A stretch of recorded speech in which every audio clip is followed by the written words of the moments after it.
جارێکی تر یەکێتی و پارتی کۆ دەبنەوە. وەک جارەکانی تریش باسی پێکێنانی کابینەی نوێی حکومەتی هەرێم دەبێت. بەڵام ئەوەی ئەم کۆبوونەوەیە لەوانی تر جیا دەکاتەوە ئەوەیە کە یەکلاییکەرەوە دەبێت.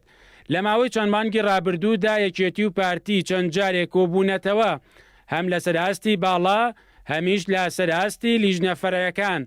ئەمە جگە لە کۆبوونەوەی ئەو دوو حیزبە بەجیا لەگەڵ حیزبەکانی تر بە تایبەتی لەگەڵ بزوتنەوەی گۆڕان و کۆمەڵی ئیسلامی و لایەنەکانی تر. ئەو کۆبوونەوانەی لە کوردستان دەکرێن تەوەری سەرەکیان گفتوگۆکردنە لەسەر وردەکاری پرسەکانی پێکێنانی کابینەی نوێمی حکومەتی هەرێم. بەڵام جیا لە حیزبەکانی تر یەکێتی دەیەوێت لە کۆبوونەوەکاندا پرسەکانی بەغداد و کەرکووکیش باز بکرێت و ڕێکەوتنیان لەبارەوە بکرێت. با پێی زانیاریەکان کۆبوونەوەی ڕۆژی چوارشەمە یەکێتی و پارتی یەکلاییکەرەوە دەبێت، لانیکەم لە سەرپرسی پێکێنانی کابینەی نوێمی حکومەتی هەرێمی کوردستان.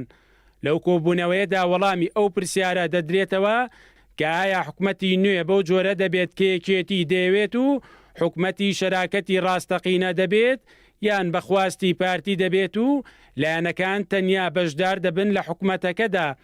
لە دوای هەڵبژاردننی 30 ئەیلولی ساڵی ڕابردوو لایەنەکان لە کۆبوونەوە و دیدار و مشتومەڕ بەردەوامن.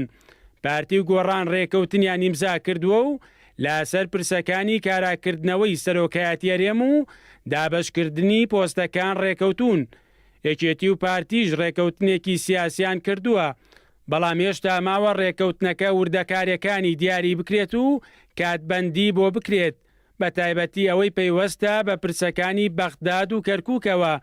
کۆبوونەوەی ڕۆژی چوارشەمە یەکێتی و پارتی گرنگ و یەکلاییکەرەوە دەبێت، نەک تەنیا شێوەی حکومەتی نوێی هەرێم دەردەخات، بەڵکو لەوەشدا گرنگ و یەکلاییکەرەوە دەبێت کە کابینەی نوێ کابینەیەکی سەرکەوتوو دەبێت یان گرفتی بنچینەی ڕوبەڕوو دەبێتەوە.